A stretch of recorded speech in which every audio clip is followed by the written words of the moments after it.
All right, so today on Eat Like a Local, we're gonna try Thai food. I absolutely love Thai food. And the city's Thai restaurants are getting more and more prevalent. And so we just kind of want to talk about some of the dishes and some of the things that you're gonna see. This is gonna be a good one, all right? Get the spice level ready. We don't play. It's gonna be fun.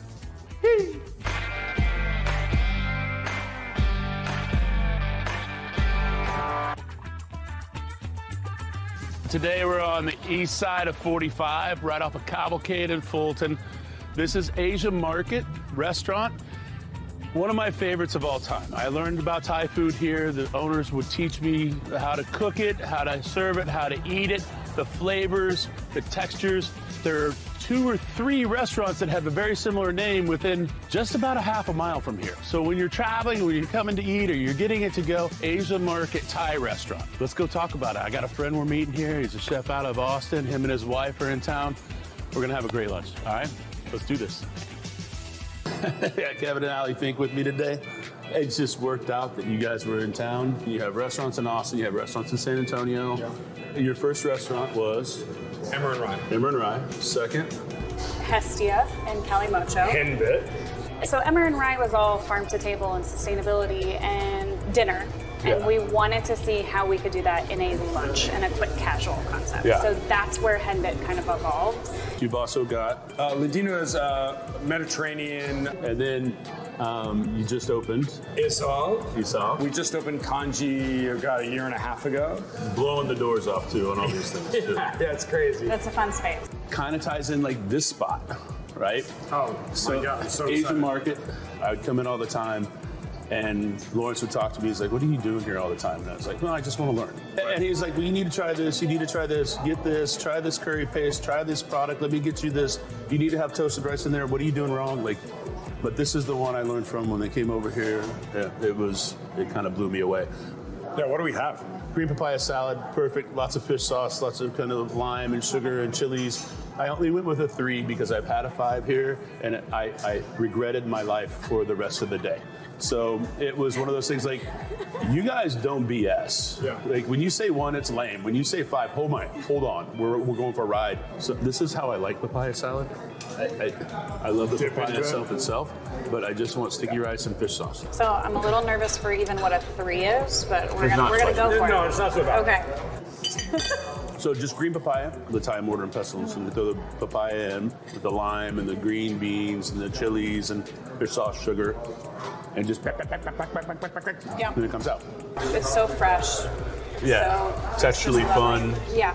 Isarn sausage, so just kind of a cool little sausage. And this is kind of a drinking snack.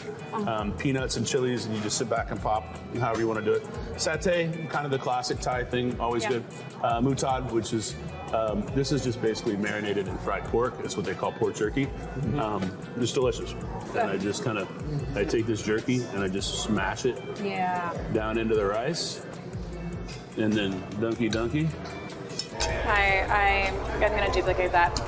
What's the sauce? The sauces. So I got nam jim in a way, but everybody has their own version of this sauce. It's just like chilies and garlic and light soy, tamarind. Yeah, it's great. It's delicious. But this is just like my little happy spot. Man.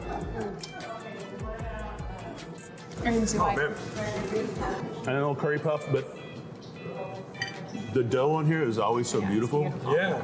And then this dish, I'm getting it. I wanted you to try this. We'll try a couple other things, but this was one that I was like, wait, what? It was one of those Lawrence was like, you need to try this. And I think he was telling me this as a joke. Because he was like, you're not going to like it, but we should try it. And I was like, all right, man, let's try it. And it's basically the 100-year-old preserved duck egg.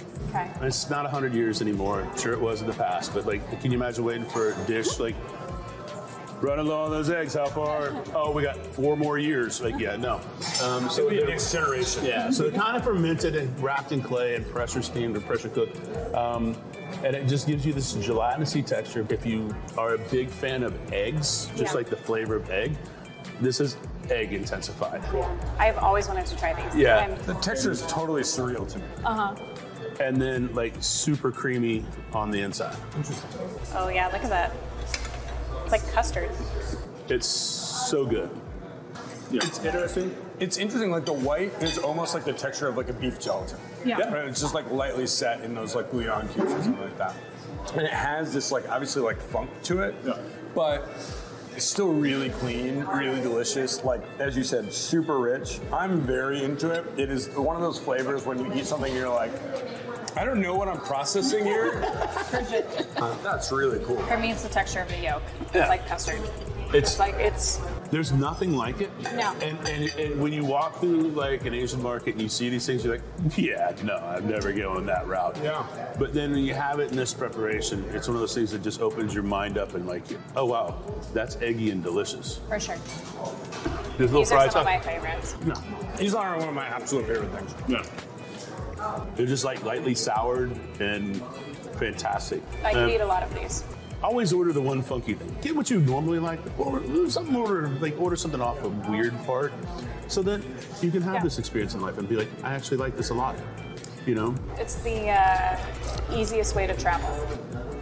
It is, because you know what? When you go around the world and when you go throughout other cities, enjoy those experiences for those cities. You guys come to Houston quite a bit. What do you think about coming into the city and eating here? Bring our son, we can have a wonderful family trip, or we can come just the two of us and have a wonderful date night. And so there's not a lot of cities that give you both of that, which is great. But for food, I think we're just always constantly surprised when we come to Houston, and the aspect of we discover something that's just fun. And when we come here, we're almost always looking for things that are going to inspire us, are going to show us new things, are going to, you know, like this dish here, which I'll think about for a really long time, is not something that I would like have normally found. Yeah. Versus like here, you know, somebody's cooking this food that loves it, that cares about it, that is excited to show it to you. That's like protective of it, and Houston has that everywhere. People always ask me, like, how did you learn Vietnamese? How did you learn Thai? How did you learn Indian? How did you travel all these worlds? I traveled in Houston, right? I learned from this city. Round two, cool stuff, like khao soi, kind of a classic curry dish. Noodles, chicken, really rich broth. A fried snapper, like snapper fillets, awesome. Keemao noodle, you know, pick what you want, pick your poison. It might be a little spicy. It's a 3, so we're not sure. Like I see some chilies in there, but you know, I like a flat rice noodle. It's kind of my favorite thing. A pork belly, and then like kind of a crispy pork belly curry, and then crab meat fried rice. But this one right here, they call it crispy rice. So they would make a batch of rice, and then fold in the nim, the fermented pork, lots of red curry, and then pack it into balls. Drop those in the fryer. You know, you don't bread them, no nothing. And so you get that crispy rice texture on the outside. Interesting. And then you smash it. Toss with little red onions. Here you go. Oh, that's cool. It's kind of crispy. It's nice. Medium, sour. Yeah. It's got it all. Yeah. But when we start talking about rice noodles, I think the flat rice noodle is one of my favorite and it's also like the hardest to deal with because it comes in and it's in like these little, you know, they layer sheets of rice and then they cut it. And so when you get it, you have to sit and pull each one apart. This little pork belly, kind of the light curry. When we start talking about curry, we're not talking about curry like this style of curry, this khao soi. I mean, that color is gorgeous. Yeah. Asian market Thai restaurant is like a soft spot in my heart. Yeah. And it's something I would want everybody to experience, whether it be through the crispy fried rice balls or the keemao noodle or that stick, you know, the pork or the egg, right? The egg. I drop that egg on people and they're like, what is this? And I'm like, don't worry about it. Just try it. Yeah. And I can't fool my wife anymore, so it's fine. Anyway, thank you guys so much. It's been great. I love seeing you. All right, what are you going to get at Asian Market? Green papaya salad. Get the sticky rice on the side as well. You're going to need it to sop up all that delicious stuff. The massaman curry, pick your protein. Pad Thai, they do it right. Get the fried preserved duck eggs. If you're an egg fan, you owe it to yourself for this dish. It's funky, it's weird, it's worth it. All right, we're gonna head over to the east side of downtown now. Go to Street to Kitchen, see their new location, get your spice level ready.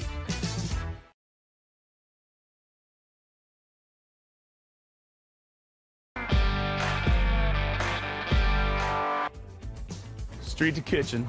They just moved to their new location right off of Harrisburg and Sampson. This weird little corner lot. It's beautiful. Bigger restaurant. They went from doing 36 seats to be able to do 100. But I'm telling you what, things did not change. They only got better. The wine list is better. Their cocktails are amazing. Their food is awesome. This is, when they say Thai spice, like how level of heat do you want? These guys do not play. All right? So medium is gonna set you off. If you go any hotter than that, you're in for it. You're in for the ride, all right? I mean, even if you just look around out here, there's chilies everywhere. You just find them in random places. Definitely in the food. It's so good. You ready? Let's go. You learned this food in Thailand from your family? Yeah, I grew up with a restaurant business. My grandma have like neighborhood restaurant, and I just love to hang in the kitchen because I just love to eat the food around there. You know, my grandma just teach me a bit by a bit, and one day she just like asked me to cook her one dish. She said, tastes really good. From that age, it just means a lot. Like, oh my God, I can cook now. She says good. When I make some new dish and I taste it, and I see my grandma's face just pop up and said, that's even good. That's awesome. How'd you guys meet? So we are meet in Thailand, in Bangkok, in a restaurant. I go have a dinner with my friend, and he, the same thing, go have dinner with his friend. And it was like, okay, this is my person. Because you were living in Thailand. Yeah, I'd been there a couple years already. What made you say, let's get out of Thailand? Your family's there. Yeah, my whole family is there. But grand family is here. He wants to spend time with his family a little bit more. And that's how we just like, okay, we plan to move back here for a couple of years. And when we plan to go back to Thailand, the COVID just hit. And we just like, uh-oh, all right, we gonna have to find a way, like, what we're gonna do here. That's how the street to kitchen at the gas station coming up. And I'll remember the first time I went to Street to Kitchen, I was like, where are we at? So you were down the street in basically a gas station with a little restaurant on the side. Yeah. Was it like a fried chicken joint before? Yeah. So it specifically, 40 years ago, it had been a Chester's fried chicken. Nice. And by the time we got it, the barrier to entry was low enough for us to not get any investors. Well, you do it through grit at that point, right? Because you're like, Yeah. we can make it work, which Yeah. is unique, right? It kept us also from doing stupid stuff.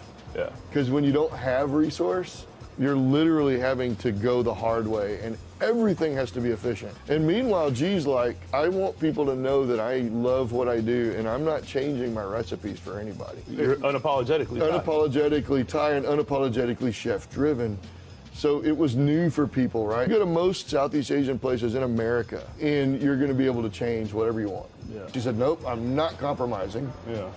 But it worked. I believe all the dishes, the chef work really hard to put the ingredient and recipe together to make sure they come out pretty good. And some dishes, if just like missing one or two ingredients, I think they're not gonna taste the same. It's not the same. Yes, and I want everybody to taste a good, like, you know, like how happy I am when I taste when my grandma cooked for me. I want to share that moment with them. Well, and it's been proven a point, right? Because this year, you won the James Beard Award. Yes. Best Chef Texas. Yes. For 2023. Yes. And that's not an easy thing. No, even I still can't believe it. I just keep saying like, is it really happening? It's just like, I know it's been like quite like a month now, but it's just like, I still can't believe it's just still that really happened. It's been almost 10 years for me, and I still can't believe it happened. Congratulations. Thank you, Chef. It's a big moment in life for both of you. I think because of that, you had to grow. And so now you've moved into a 100-seat restaurant from a 35, 36 seat? 34, 35, yeah. You've created some new things, Yes. right? But you've still got some of the old classics. Yes. And I'm going to go ahead and say this, that when you guys are like, how spicy do you want it? You don't play. No. Yeah. It's not all dishes are that way. No. But if it's supposed to be spicy, it's spicy. Yes. Thai people don't generally just get 5 spicy dishes. No. Spice-forward dishes. You'll get things to calm it You down. got to balance. Yes. All right, run me through here real quick. So that one is a garlic chai pancake, or in Thai we call khanom kui chai. It's one of my favorite dish. Okay. when I'm young and still. And not what you think of as a pancake? It's just like a crispy on the outside, a little bit a doughy like inside, and it go with our spicy sweet soy sauce. Great. Yes. And then That arguably, Yes. That one is a mu dat dio. which is just basically a fried pork.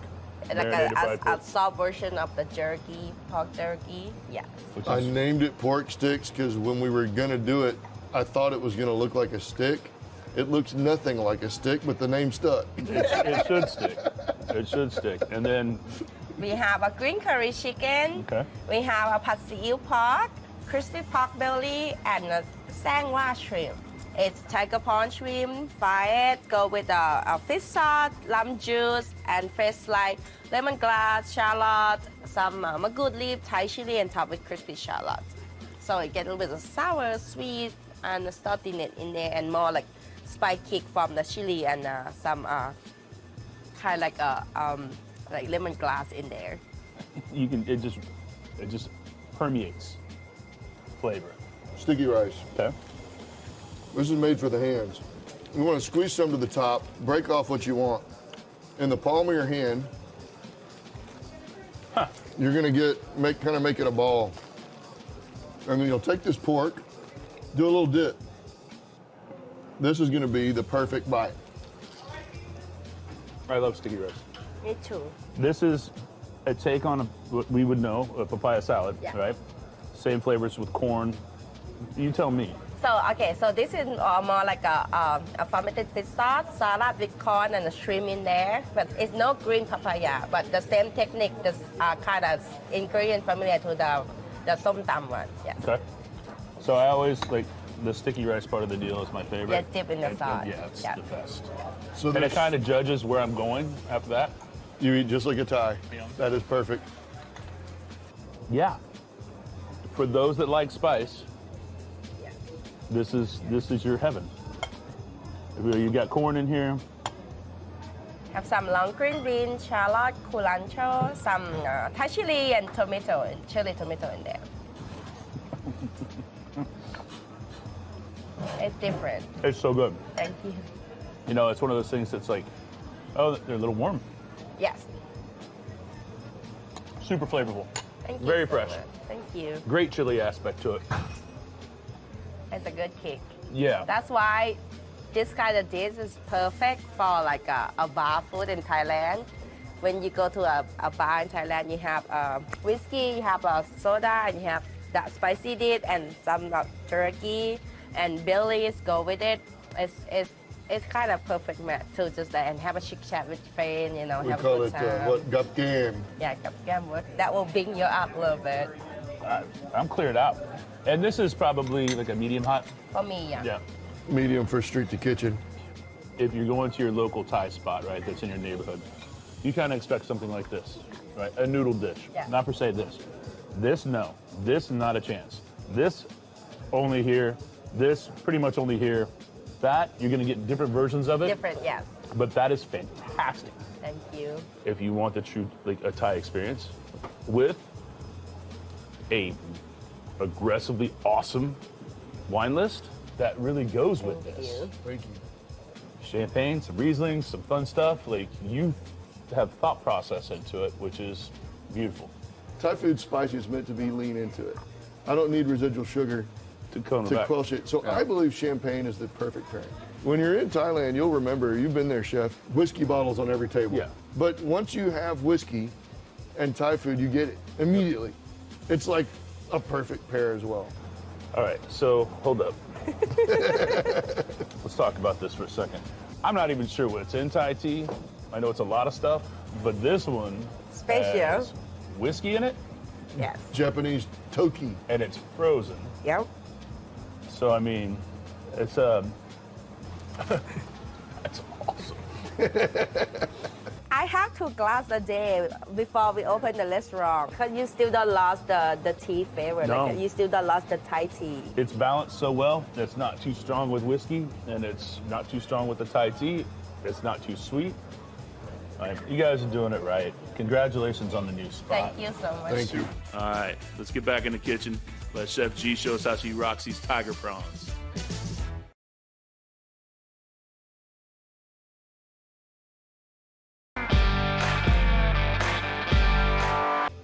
So today we're gonna make some sangwa tiger prawn shrimp. This is more like the old style royal cuisine, but I adapt them a little bit to use the tiger prawn shrimp and fry them so they get a little bit crunchiness. Right here we have a beautiful butterfly tiger prawn shrimp. I put them in the flour. The flour have a black pepper, cornstarch, and all-purpose flour. And after that, I'm gonna fry them so they get a little crispy. So now when we're waiting on the tiger prawn to be cooked, we're gonna come with the sauce. So you have the sangwa sauce made from fish sauce, plum sugar, tamarind juice, and some shrimp head fat. So I put them about 3 spoons. After that, I have some fresh thin slice lemongrass, a little bit of shallot, makud leaf, and I have beautiful slice red Thai chili. So on this dish, you're gonna get more freshness from the herb, and you get a little bit spicy kick, and you get the sweet and salty from the fish sauce and plum sugar. So when the sauce ready, the shrimp is ready too. All right, so we put them in this pan here. Make it look a little bit nice here. And now we're gonna put the sauce on top when the shrimp is still hot.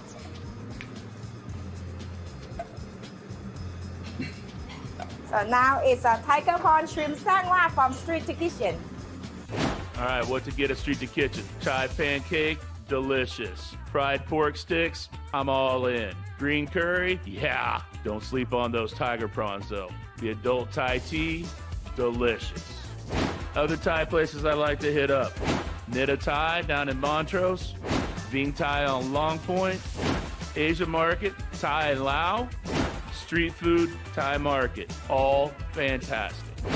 All right, what an absolutely fantastic experience today. We got to discover some Thai food. We got to sit back with Graham and Chef G, crush some Thai food, Asia Market. Also one of my OG favorites. Get out and hit some Thai food up. Look at all that, full circle. Full circle with this guy. I can't wait for this, let's go. I gotta wait to finish pumpkin gas, so I'm almost there.